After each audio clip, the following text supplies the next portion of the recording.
So here's a story that some of you might be familiar with. It involves a character by the name of Ammar al-Duhani. It's a very interesting encounter that takes place in the time of Imam al-Sadiq in the city of Kufa. Ammar al-Duhani is summoned to court to provide a testimony. The judge presiding over that particular case was the supreme judge appointed by the Umayyad regime at the time, a man known as Ibn Abi Layla.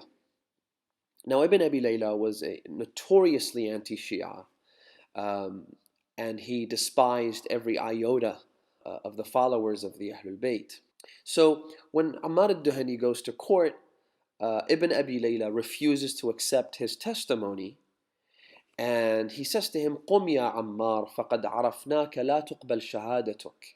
Get up and leave my court because your testimony is not accepted. And then he provides a justification, if you like, which in a way was a bombshell as far as Ammar al-Duhani was concerned. He says to him, لِأَنَّكَ رَافِضِي, because you are a Rafidhi. That's why your testimony cannot be accepted in this court.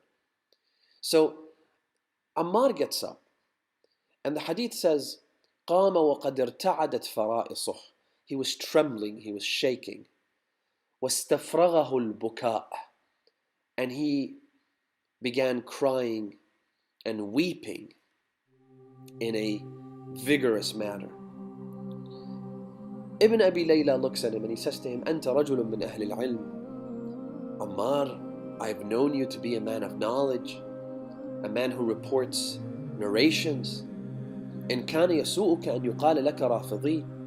If you're insulted by being labeled a Rafidhi, فَتَبَرَّأْ مِنَ الرَّفْضِ فَأَنْتَ مِنْ إِخْوَانِنَا. Then all you have to do is relinquish your Rafidhi faith, and you'll be one of us, you'll be a brother to us.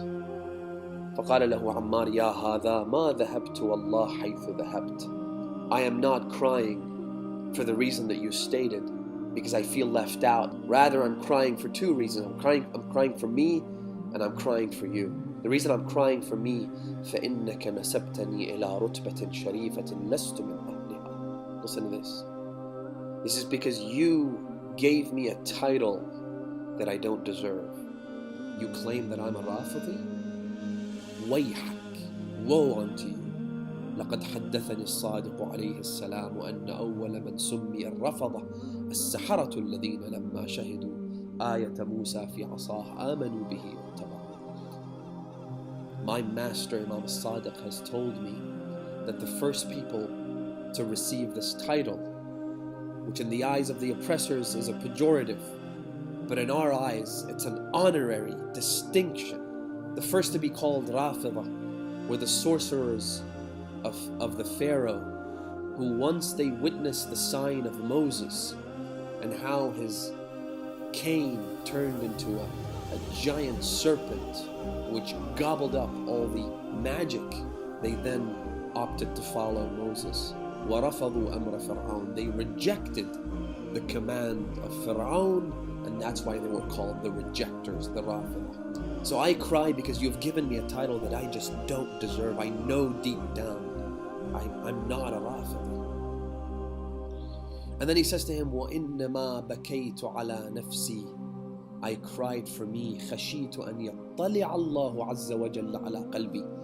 I'm afraid that God will look into my heart. God knows more about me than I know about myself. He is closer to me than my jugular vein.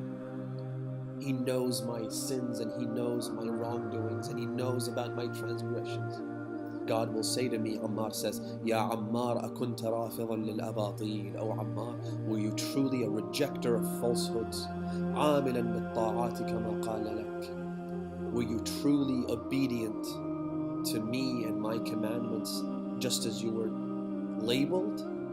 And if God then forgives me, then me wearing the title of rejecter, the title of Rafidhi, will bring my levels down if I'm forgiven. And if I'm not, وَمُوجِبًا لِشَدِيدِ الْعِقَابِ عَلَيَّ إِنْ نَاقَشَنِي. I will then deserve the severest of punishments if God chooses to do so.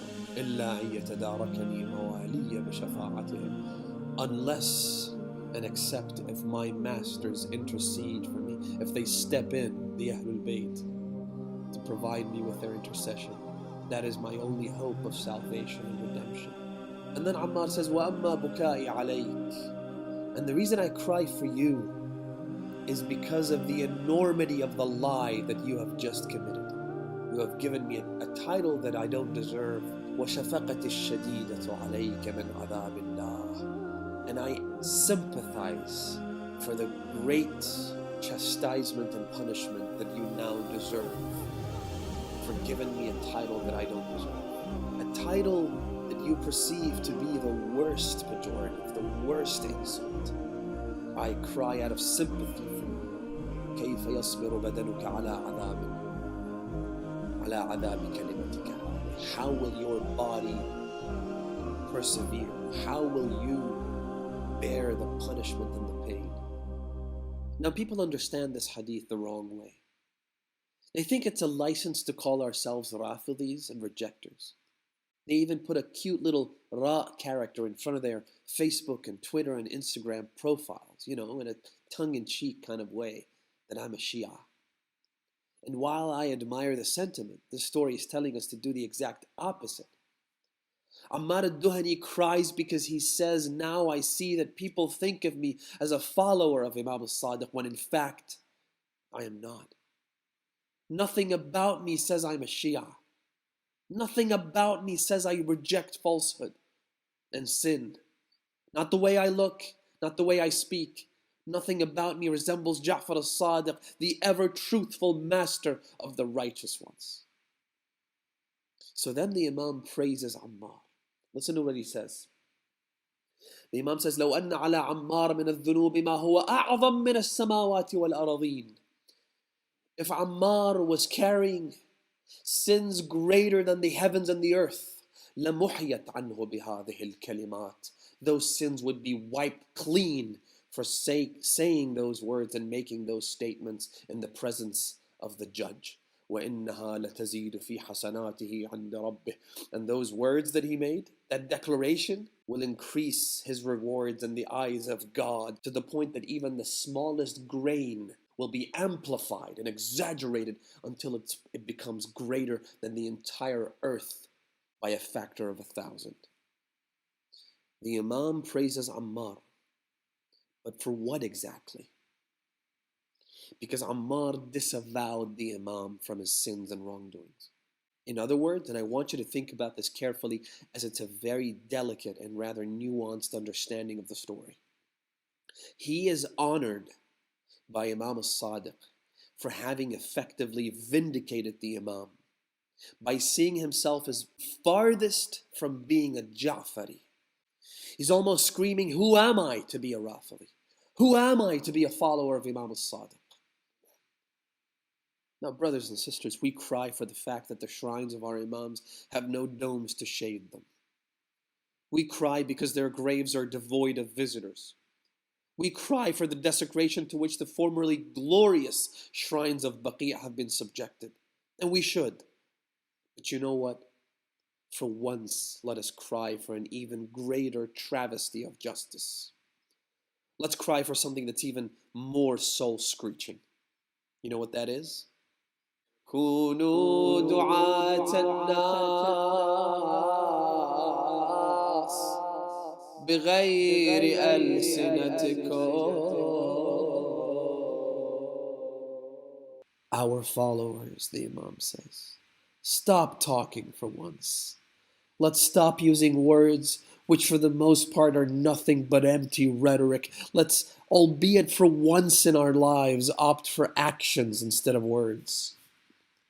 اتقوا الله وكونوا زينا لنا ولا تكونوا شيئا علينا جروا إلينا كل مودة وادفعوا عنا كل قبيح. How shameful that our Imam even has to ask Imam al-Hadi is saying, be pious. Then he says, be a source of honor for us. Don't be a sign of shame for your imams. It's disgraceful. Wallahi, it's disgraceful. Let's make an also feeble attempt to realize that it's shameful and disgraceful to hear that a business run by an atheist is more honest than that of a Muslim. It's disgusting to have retailers panic when they see a conspicuously Muslim man or woman walk into their store and send a sales agent to ensure they don't steal something. It's disgraceful that in an attempt to absolve the Prophet of Islam from our misdeeds and immoralities, there are now those who say Islam is one thing, Muslims another. Don't judge Islam by the actions of Muslims. They will say this. By God, it's shameful that even we've begun to believe this, as if to succumb to this scandalous and reprehensible reality. Islam is one thing, Muslims another. What does Imam al-Sadiq want from you? He says, be pious, be observant, be honest, be trustworthy. And when you do that, people will say, هذا أدب جعفر فيسرني ذلك. When you're good, people will say, here's a Shia, and that pleases me, the Imam says. When you don't, when we assume ourselves to be above God's law, that despicable, inflated sense of entitlement and self-conceit, that because we are Muslim or because we are Shia, we are taking the fast lane straight into paradise. When that happens, the Imam says, يَقُولُونَ هَذَا أَدَبُ جَعْفَرْ فَيَسُوءُنِي ذَلِكَ. You want to see how disgusting, deplorable, and bad Islam is? Just take a good look at Muslims. And that hurts me, the Imam says. That's what we should be crying.